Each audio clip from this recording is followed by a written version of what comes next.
Welcome back to CyberClinic. This is episode 3 of the podcast, where we make healthcare, cybersecurity, and AI understandable and relevant. I am your host, Claude Bernard, a doctoral student in health informatics and a cybersecurity advocate.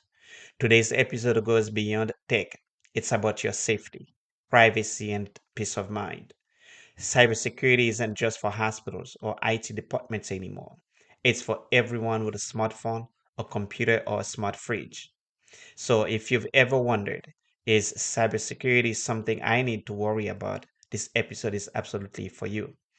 I want to unpack some critical cybersecurity terms that every healthcare professional, patient, and listener should know.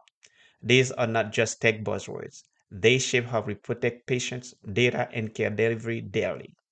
This episode is titled Why Understanding Cybersecurity is Critical for Everyone. And I mean everyone. Whether you're a healthcare professional, IT worker, small business owner, student, or just curious, this episode will give you a simple, real world cybersecurity awareness you can use today. Why cybersecurity matters to everyone. Cybersecurity is not a technical luxury, it's a survival skill in today's world. Our lives are now linked with digital systems, online banking, medical portals, smart homes, virtual workspaces, etc.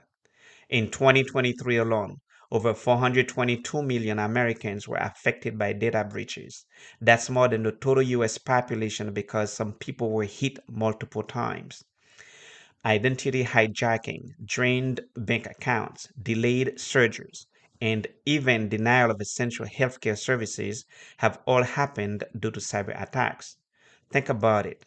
When's the last time you entered your credit card number, checked your healthcare record, or logged into your email all online? That means cybersecurity already matters to you.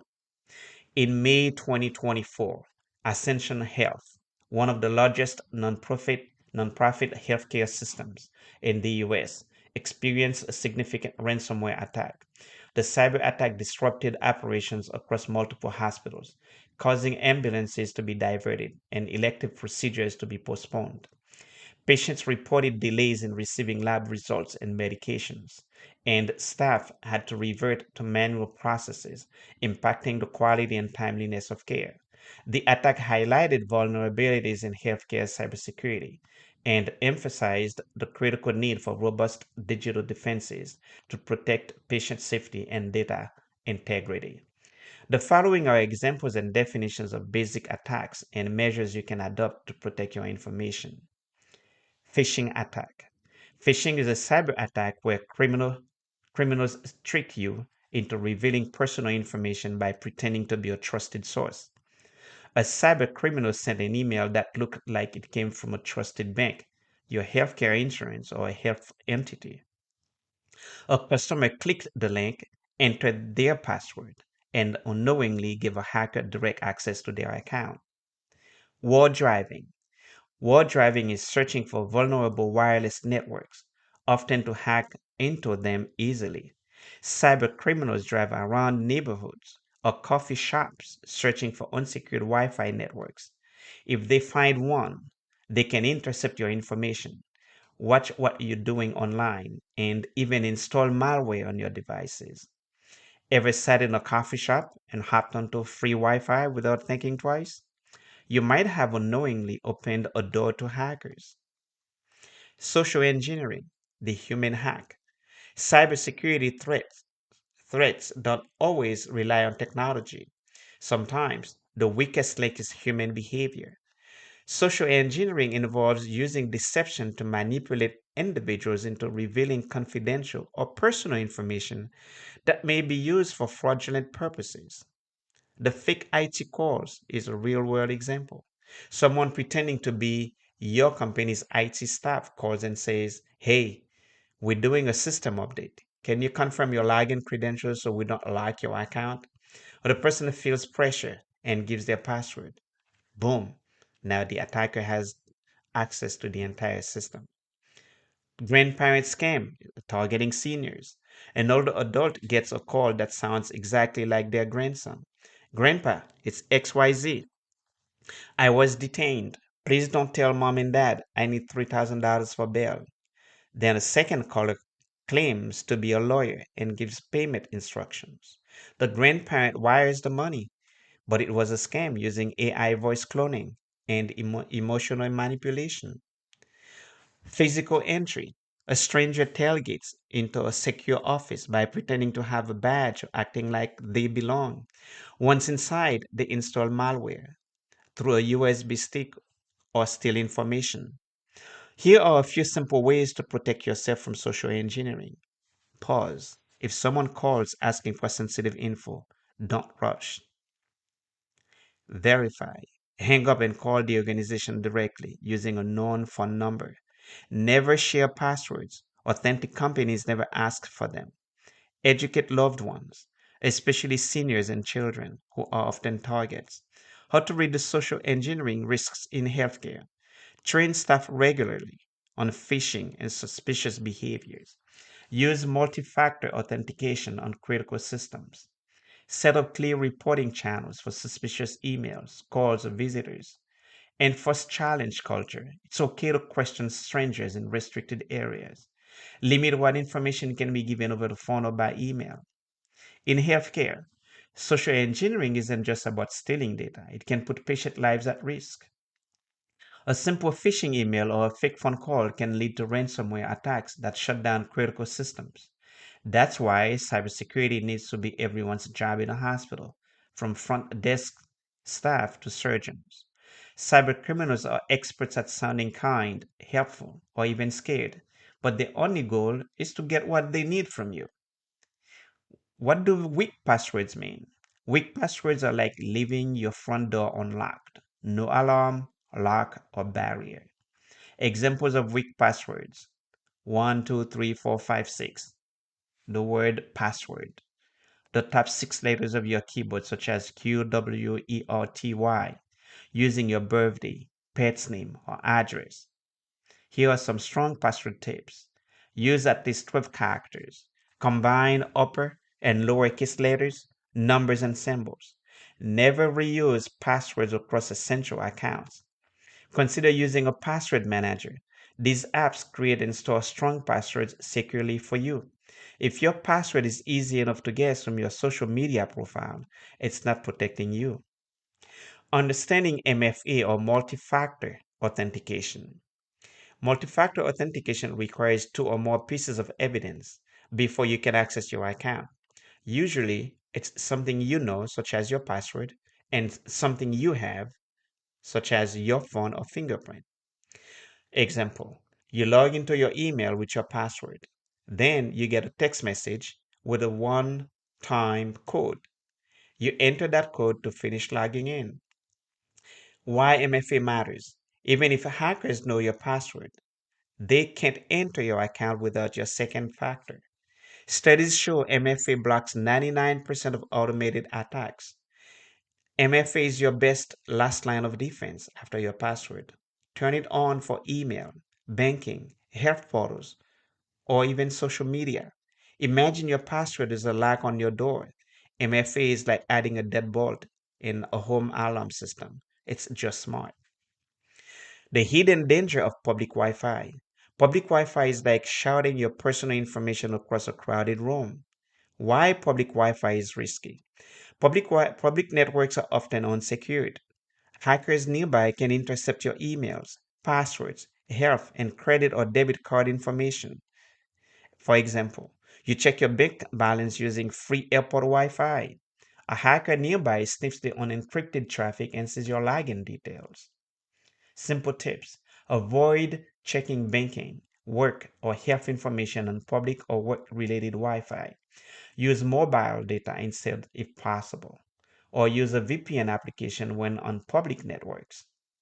VPN, it's a virtual private network. It encrypts your internet traffic so your data stays private even if you're on public Wi Fi. Free Wi Fi isn't free. You might pay for it with your personal information. Firewall, it's a digital barrier that filters out malicious traffic from reaching your device. Ransomware, it's a malicious software that locks your files until you pay a ransom. DDoS or distributed denial of service attack, an attack where cyber criminals flood a server or network with massive traffic, overwhelming it and making it unavailable to users. Hackers can overwhelm a printer by sending thousands of requests per second, example, print jobs or network pings, causing it to freeze, overheat, or go offline. For example, a hospital's online patient portal crashes because a DDoS attack overwhelms its servers, preventing patients from accessing lab results or scheduling appointments. Even if no data is stolen, the disruption can delay care. Data breach, an incident where sensitive data like patient records, financial details, or passwords is accessed, stolen, or exposed without authorization.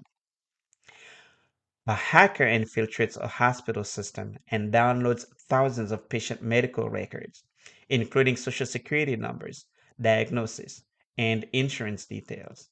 The breach can lead to identity theft, regulatory fines, and a significant loss of patient trust. Insider threat, a security risk inside an organization, often from employees, contractors, or vendors who misuse or accidentally expose data. Healthcare example. A nurse accesses the medical record of a celebrity admitted to the hospital out of curiosity, not for patient care. Even if no malicious intent exists, this violates privacy laws like HIPAA. HIPAA stands for Health, Insurance, Portability, and Accountability Act. What is HIPAA? HIPAA, a U.S. federal law passed in 1996, protects sensitive patient health information from being disclosed without the patient's consent or knowledge. HIPAA sets national standards for protecting the privacy of patient health information, which is privacy rule. Securing electronic health records and systems, that's security rule. Notifying patients and authorities in case of a data breach, that's a breach notification rule. Simple example. If a hospital experiences a cyber attack that exposes patient data, HIPAA requires the hospital to investigate and document the breach, notify affected patients, report to regulators, sometimes even the media, depending on the size of the breach. Violating HIPAA can result in fines of up to $1.5 million per year per violation type, and criminal charges if it is willfully neglected. Zero trust, a security model that assumes no user, device, or system is inherently trustworthy. Continuous verification is required, even inside the network. A hospital requires multi-factor authentication for everyone, including doctors, nurses, and IT staff, when accessing patient records. No automatic trust even inside the system. This reduces the risk if someone's credentials are stolen. Access control, restricting access to systems and data based on roles, responsibilities, and the principle of minimum necessary use. A receptionist can view appointment schedules but can't access lab results. A nurse can see patient vitals but can't alter billing information. This limits potential damage from mistakes or misuse. You don't have to memorize technical jargon, but understanding these basics gives you real power. Why cybersecurity empowers you? Understanding cybersecurity doesn't make you paranoid, it makes you powerful. What you're protecting is your identity, your money, your health records, your family's security, your professional reputation. Learning cybersecurity basics puts you in control in a world where most people feel helpless. Cybersecurity isn't about fear, it's about taking charge of your future. In closing, today you learned cybersecurity isn't just for for tech professionals. It's essential for everyone. Small steps like strengthening passwords, enabling MFA, and avoiding risky Wi-Fi can protect your finances, health, and identity. If you found today's conversation valuable, please subscribe, share it with a friend, and leave a review. Stay tuned. Next time on CyberClinic, we'll discuss demystifying AI. Key terms every healthcare professional, patient, and you, the listener, should know. You won't want to miss it. Until then, stay safe, stay smart, and stay curious. Thank you for supporting CyberClinic. Your encouragement fuels this mission.